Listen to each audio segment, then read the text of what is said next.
You're grinding every day. Long hours, no backup, no accountability. That ends now. The Empower Solopreneur Mastermind gives you one simple advantage: a weekly power session that turns isolation into domination. Every Friday morning on Zoom, you'll get real coaching and real feedback to make real moves. Join a group of driven professionals in a program designed for solopreneurs and people working at home. Stop getting stuck. Start scaling. Seats are limited. Lock in yours today at modernobserver.com/empower-mastermind.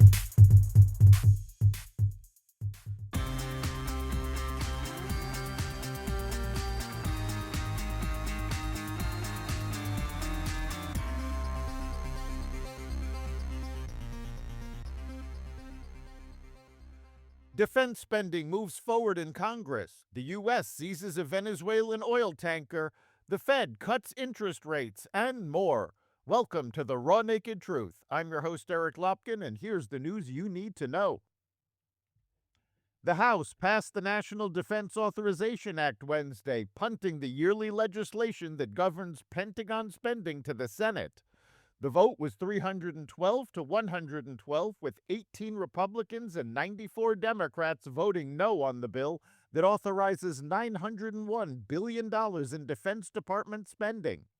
An earlier procedural vote on the legislation just barely passed 215 to 211 at the 11th hour after 4 Republicans changed their votes from no to yes. All Democrats voted no on the procedural rule vote. House and Senate leaders already have combined their own versions of the legislation into one negotiated package, meaning it should face smooth sailing through the Senate and to President Donald Trump's desk. House GOP leaders will bring a vote next week on a package of health care bills that does not include an extension of expiring Obamacare enhanced subsidies, as Republicans remain divided about how to address the health care cliff ahead of a midterm election year. Speaker Mike Johnson told reporters the legislation will comprise GOP-backed ideas that every Republican agrees to, which have been discussed across various House committees this year. "We have some low-hanging fruit that every Republican agrees to," Johnson said at a press conference. "You're going to see a package come together that will be on the floor next week that will actually reduce premiums for 100% of Americans who are on health insurance.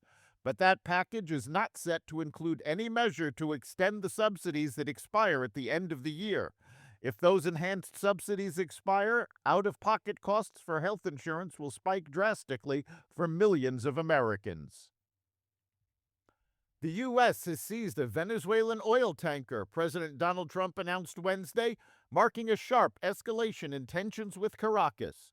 The move is likely to further strain relations with Nicolas Maduro's government, which already is subject to extensive U.S. sanctions targeting Venezuela's oil sector. It comes after U.S. military strikes have targeted alleged narco-traffickers near Venezuela at least 22 times since September, killing 87 people. The U.S. wants to screen foreign tourists' social media for entry.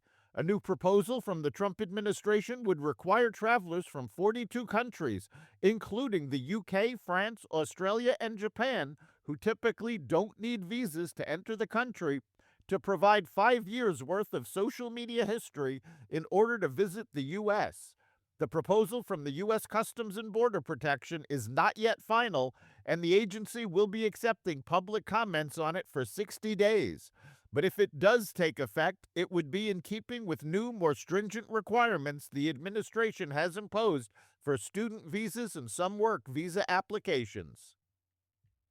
The Federal Reserve cut interest rates by 0.25 percentage point Wednesday, lowering the benchmark rate to between 3.5% and 3.75% in its third consecutive reduction. The move was divisive, passing 9-3 with 3 members dissenting, the most disagreement in 6 years. Chair Jerome Powell said the Fed is well positioned to wait before cutting again, projecting just 1 reduction in 2026 as officials balance stubborn inflation against a weakening labor market. Powell claimed tariffs are driving inflation higher while the labor market shows signs of weakness, creating tension between the Fed's dual mandate of stable prices and full employment. That's the Raw Naked Truth for December 11th, 2025. You can catch every episode of the Raw Naked Truth Daily News Brief, as well as our sister podcast, Carnivore Radio, with news analysis and commentary, and the rest of the Xvadio Podcast Network at xvadio.com, the Apple Podcast app, YouTube, Rumble, Spotify, iHeartRadio, Audible, Amazon Music, and other platforms that respect freedom of speech. We'll see you next time.